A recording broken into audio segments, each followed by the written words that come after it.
Hey everyone, David C. Anderson here coming at you from the Knife Center. It's that time of the week. We're taking a look at the coolest new knives that have just hit our shelves. Let's check them out.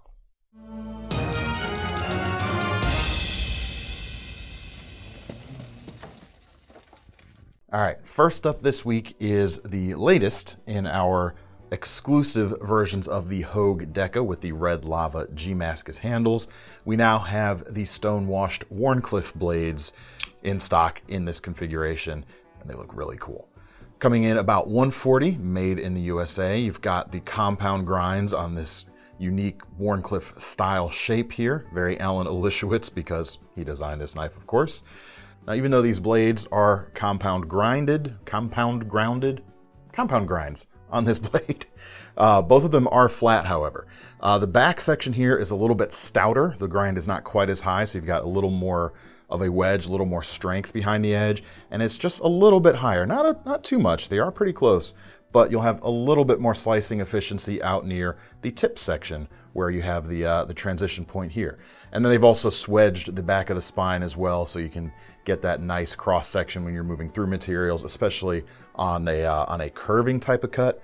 And because it's clipped off here on the front, you can really see that cross section, kind of that diamond shape from the back. I think the rightful term for it is something like a rhombic geometry, if I'm remembering correctly. It may not be, however. No matter how you slice it, don't. Thomas is not amused. No matter how you slice it, it's a good profile for your slicing. Handles, of course, look great in that red G-Mascus. You've got the able lock here, so you can do the whole nice centrifugal flick on the open and close. Of course, you have the ambidextrous use and the strong lockup. Just an overall good feel in the hand, executed by Hogue, so you know it's right up there among the best. All right, next up, and this is going to be hard to actually pick up, so Thomas, you'll have to get some cool aerial shots of these. Bunch of new colors for the Swiss Army Classic from Victorinox. 30 in total. We've got 10 new Celador colors, 10 new translucent versions, and 10 new A-Lox handles. And I was only able to fit a few of them here on the table. They're really nice. I'm not quite sure which one's my favorite, but this yellow one here is speaking to me pretty nicely. They're calling this color Tuscan Sun, and it's about $17 for the translucent and the solid color versions. There's a nice pink one right there to go next to it. And it's got all of the classic tools. You've got your nice fingernail file with small flathead screwdriver at the top, standard small pen blade. On the other side, you got a little pair of scissors, and then you've got the toothpick and tweezers, which, because of the translucence, looks really cool. You can kind of see that inside there, and you see Victorinox there inscribed on the inside of the liner itself. I think looks really cool.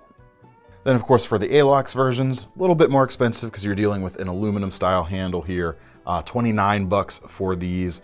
A little bit slimmer overall because you don't have the bulk, in addition to being a little bit more sturdy. So some of you might definitely appreciate that if you're not worried about about losing the toothpick and tweezers.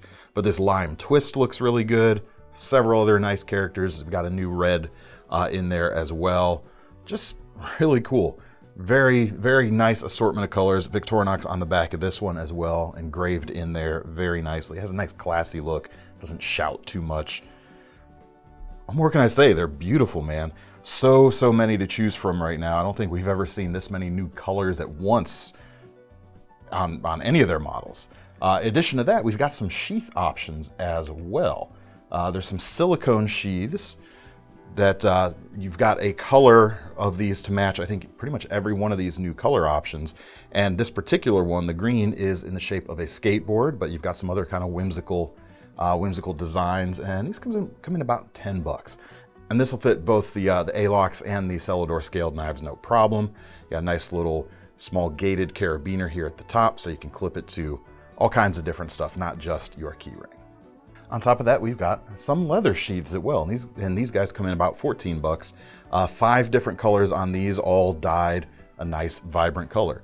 This red one in particular, I think, looks very cool, and just enough space in there to slip your little classic in there. And of course, being leather, it's going to conform to that quite nicely over time as well. In addition to that, of course, you've got the nice kind of nice cord lanyard here, and it's not just any old cord. First off, does color match, but also you can see these little accent strips on here that are actually reflective, so you get a little bit more visibility out of them from that as well. So nice little consideration right there. Next up, I got a couple of new case knives I want to talk about. First is a new Seahorse Whittler coming in about 74 bucks, and we've got a black linen Micarta handle inlay on both sides there. Really cool. It's not the first time they've used Micarta, of course, but I do like that Case is using some of these kind of more modern materials. It's kind of funny to say since Micarta is rather old in the grand scheme of things, but in the knife world, it's still kind of a fresher thing these days. Being, of course, the Seahorse Whittler, you've got two small blades on one end, a small pen blade, as well as a small coping blade, which is going to come in really handy as a whittling tool right there. And then the main blade itself, you've got a rather thick-spined Wharncliffe blade. Plenty of girth there at the back, nice strong profile for going to town, doing some carving, notching, whittling, feather sticking, you name it. You've also got the new style Case Tang stamp on there as well. So collectors, of course, will definitely appreciate that that is rolling out. Just an overall really cool package. Made in the USA, put together pretty nicely, definitely built to work too. Now, this next knife I'm going to talk about has a mirror polish blade, which is going to make Thomas a little angry as he tries to film it, but at least this one has a satin finish. You're welcome, says Case. They were thinking of you, I think. But I do have a new peanut here as well. Comes in about 55 bucks with a nice antique bone cover on both sides. Very, very nice. Stainless steel on both of these, which is Case's true sharp stainless, essentially a 420 variant. And man, if you don't love the peanut, you probably never had one, because they're just so fun, so nice. Just enough edge, two of them in fact, just enough blade to carry around and get you through most smaller EDC tasks. It's just works really well. Nice half stop, good walk and talk, American made again. Very, very cool. All right, next up we've got a new CIVIVI, and it is not kind of from the standard CIVIVI playbook. By that I mean you've usually got a D2 blade, G10 scales, a liner lock, and ball bearings in the pivot for the flipper. This is not one of those, but it's probably one of the more anticipated knives this year. We got to show this off way back at the beginning of the year, our virtual SHOT Show interviews with Seth over there at We and CIVIVI. This is the Nox. Price on this guy comes in about 64 bucks, and we've got a stone-washed black and a standard stainless steel handle here. And not a liner lock, but a frame lock, as you can see there on the back. Lockup is nice and tight, no real blade play that I can discern. You've still got ball bearings in the pivot, however, so it flips really nicely. As you can see, it is a flipper knife. Opens up quite well, and you've got Nitro V for the blade steel here rather than something like D2. Really cool to see. You can kind of think of this kind of similar, along similar lines to something like 14C28N. Not identical, but they're kind of in a very similar class to each other. And the blade length here under 3 inches as well, which is quite nice. We do see some of CIVIVI's standard playbook coming in. Like I said, you do have the ball bearings. You've also got a nice hollow grind with a very thin edge, a very sharp edge. Always love to see that, and they always do a really good job there. Very consistent, very nicely done. We've also got their standard deep carry pocket clip. Not inset into the handle itself, but we do have flush mounted screws. Makes it a little bit easier in and out of the pocket. And in a nice touch, this one is reversible for left or right carry. Not all of theirs have done that in the past. Overall put together really nicely. A little bit more expensive than their $50 D2 flippers, but still for what you're getting, I do not think it's an unfair price at all. And next up, we've got a new small kind of folding Kiridashi style knife from CIVIVI and Ostapel. This is the Ki-V, comes in about $45. Blade steel here is stainless. We've got a 9CR series, which is roughly like 440C. Blade length just over 1.5 inches, and you've got that classic style of a Kiridashi type of shape. Very excellent little utility style blade with that abrupt straight edge. It's going to work really well at scoring cuts, small utility cuts, that sort of thing, very nicely. And the blade shape actually works really well on this particular knife combined with the locking mechanism, or lack thereof, I should say, because this is one of the detent joint non-locking knives. You do have a back flipper here, essentially. You can kind of use your thumb to open it if you want in a slow roll. I haven't quite gotten the full flip open, but is easy enough to open one-handed. But the reason I say the blade shape itself works well with that detent joint is it doesn't always take a ton of pressure to kind of break that detent. If you're poking with the tip of this blade, either pressing down or going to pierce with it, it does generate does transfer most of its force kind of in a backwards diagonal towards the spine. So it's going to do kind of its part to keep the blade pushed into the kind of snapped open position, which is a pretty nice consideration. I do like the nice folded up profile overall. You got Jade G10 handles on this particular one, but there are some options. Nice deep carry pocket clip as well. This is going to work great in your fifth jeans pocket, or anyone out there, women especially, that have really small pockets, like essentially next to vestigial style pockets. You might be able to fit that in there quite nicely.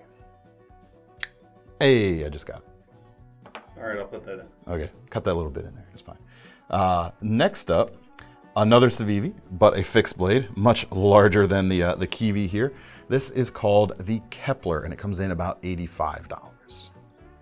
Blade length is about 4.5 inches, and you've got a 9CR stainless again here. And blade thickness roughly equivalent to about 5/32 of an inch. So good amount of thickness there for a knife this size. So you've got a good amount of strength because it's not a full flat grind either. You do have a little bit of full spine here at the back, at least on the section for the jimping right here. But with this kind of, I don't know, modified sheep's foot profile, a lot of powerful cuts are kind of hidden away in this blade. You've even got a swedge here at the top too. You can kind of see kind of some of that same diamond-shaped cross-section that we looked at on that Hogue earlier to give you a little bit more efficiency on some of those slices. If I'm being honest with you, I'm kind of having trouble in my mind classifying where this knife is going to work best. It's not really an outdoorsy knife, although you could if you needed to. If it's all you had, you can certainly do the job. You do have a little bit of belly here that you could make some of the outdoorsy tasks that you might need that for work pretty well. You've got a little bit of tactical capability, even though I wouldn't call it a tactical knife. You do have enough of a point there though, and some finger guard there, that it could work. Not really a food prep knife either, although at camp maybe it could do a rudimentary job if you needed it to. I think it's just an all-around heavier duty utility fixed blade, and in that kind of role, with that kind of mindset, I think it's going to work very well. Handles themselves are bolted on G10, green here, but a couple different colors. Nice aggressive finger guard here at the front that's pretty sizable. I do have larger fingers, but even with a pair of gloves, I think I wouldn't have too much trouble fitting in there quite nicely. So it gives you a good bit of lockup and retention fore and aft. It does taper a little bit. Speaking of, the aft direction, I kind of wish there was a little bit more here for my my last two fingers to grab onto, but it is still going to be a fairly secure hold and plenty of length there even for large hands. Sheath is nicely executed as well. Snappy Kydex comes with the T-clip there on the back, designed by Bob Terzola, and is essentially another alternative to the classic Blade Tech lock right there. So you can carry it modular just like that device will allow you to. It's set up for regular vertical carry, but you can carry inverted, horizontal, and then maybe a couple other things if you get inventive with it as well. Just really well executed utility knife right here. All right, next is a new fixed blade from Maserin. Stick with a couple fixed blades here for a minute. And this is when I got a little bit of a bone to pick with this knife, and it's not because of what it is, but maybe something a little bit lost in translation perhaps from the Italians over to here. They're calling this the Sachs Bushcraft knife. And nothing really about this strikes me as real bushcrafty, not with the combo edge right there. Because if you're going to, be using a bushcraft knife, that's the prime area where you're going to want to be doing wood carving. And they say Sachs S-A-X, but that's also the way we pronounce S-E-A-X for that style of kind of broken tipped clip there on the front. It's also nothing like that as well. That out of the way, I do think it's a solid knife. And this one right here with the bolsters comes in about 80 bucks. Actually, they all come in about 80 bucks, whether you get one with the G10 bolsters or not. If anything, this strikes me as a little bit more of a hunting style of knife, even if you didn't get the orange version right here. You've got a nice short blade length here, coming in about 3.2 inches, 440C steel. All in comes in, I already mentioned that, about 80 bucks.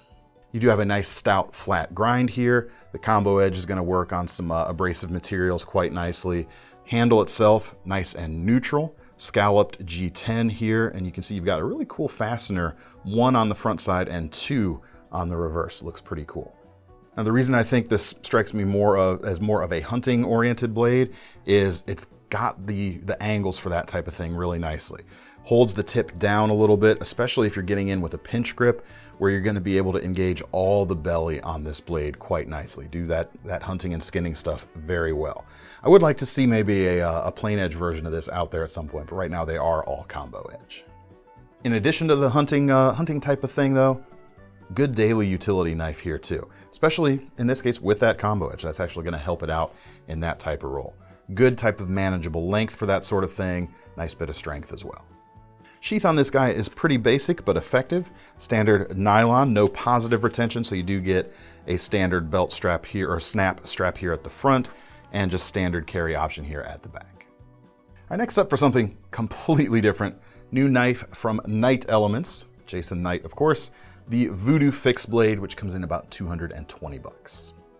These are Italian-made knives, but made by Fox, as per usual for these guys. Blade itself, 4.5 inches and 690 steel, and you've got a canvas micarta handle scale bolted there onto each side. Now there's actually, despite this being a knife that's all about like pokey, shreddy style of performance, there's kind of a nice tie-in to some historical knives out there. Not from the front. From the front here, you'll see a standard looking secondary bevel, but it's on the back where things get interesting.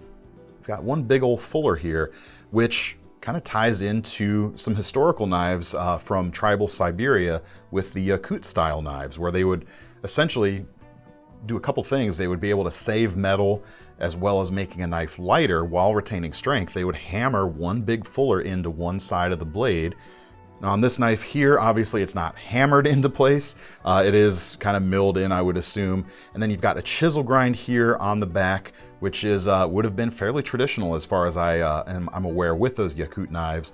But then on the front, they would typically be convex to the edge rather than having a secondary bevel. But a really cool little feature to see on a knife like this that is otherwise far, far more modern than those old school knives were. Another nod to kind of modern convenience, you do have a Kydex sheath right here with a small dots clip here on the back. Much more useful like nowadays, because I think those old school Yakut knives commonly would have actually a cowtail sheath, which is kind of interesting. And no, not the caramel kind. Well, I was totally thinking of something else then. Yeah, it's actual cowtail they would use. But yeah, this is going to be much more useful for this kind of really cool tactical knife. All right, now another tactical fixed blade. We've got the Halfbreed compact clearance Tuhon Raptor. Comes in a couple different variants, couple different colors. Blade itself is $195. You can also get it in a package with the trainer for $260. And you've got the trainer here in red to help you distinguish that. That one has, I think it's aluminum for the handle scales. Still made out of steel here, but unsharpened and no point as well. But check out how cool that particular blade itself looks. Very, very interesting. Looks very, very vicious as well. You've got 3 sharpened edges, 2 recurves, one on the front and on the back, and then one kind of final hawkbill here at the leading edge. The back side of this hawkbill here is not sharpened, however. Actually, both of these knives that we just looked at both feel really fast in the hand. I wouldn't definitely not want to be on the wrong end of one of these guys. Got the nice retention ring here at the back, which is kind of neat to see a different shape rather than just a plain old karambit style circle. And no, unfortunately, this is not a bottle opener. It is just there for functional uses in your grip. Now the package here with the trainer, it only comes with one sheath, so keep that in mind. You can put the blade in either way, however. You don't have to worry about orientation when putting that blade in. Longer dot style clip on the back and a Tech-Lock style dots attachment as well. All right, let's take a look at some OTFs, and these have been going very quickly, so I don't know if they will be in stock by the time this video posts, but we are going to be working on getting more. So if you watch the video and you click and we don't have any, I am going to apologize up front for that. But the new Stormtrooper Exocets from Microtech coming in about $315. It's the Exocet you know and love. You've got the wide money clip inspired design, the sub 2-inch blade, the excellent Microtech OTF action, but in this case decked out with kind of a high gloss white finish, both on the handle itself and on the flats of the blade. And me personally, I almost wish they went black on the blade itself here. Might have given us a little bit more contrast, but you do have that big wide black pocket clip, black on the firing switch and on the tailpiece as well. It's a nice kind of extension to some of the Star Wars themed knives we've seen from Microtech over the years, especially the bounty hunter stuff out there. And unlike the Stormtroopers from the movies, this one's definitely not a miss. Groan? Well, Thomas is gonna groan at my joke, but it's fine. I don't care. I'm a nerd and I like knives, so there you go. Next up, another OTF. This one is from Heretic. New versions of their Manticore. This one comes in at $500, just under that, $499 even, and it comes with Jade G10 here on the back side of the otherwise standard aluminum handle chassis, and a Jade G10 firing switch as well. Pretty cool.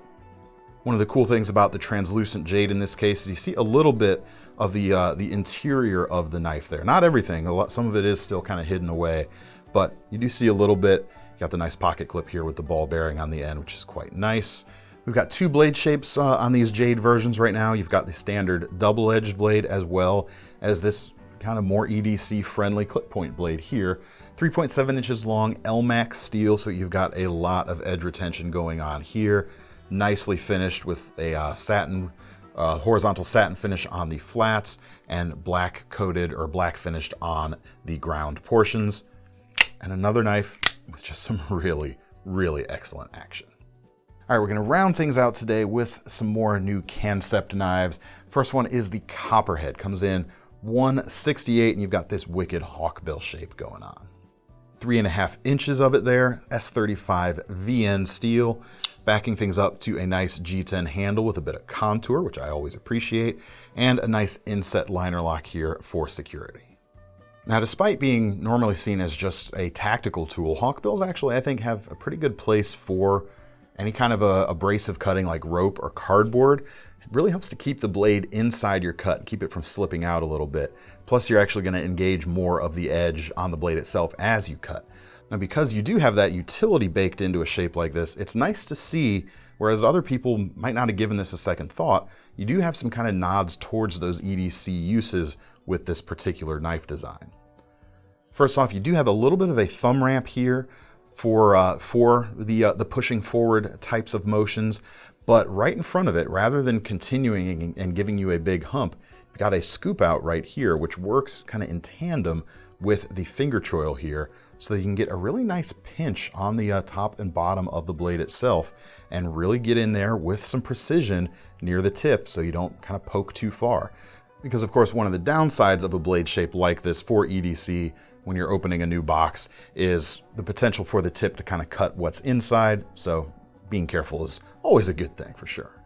As far as the action on this knife, this is a flipper and it works really well. And it's actually not a ball bearing based flipper as near as I can tell.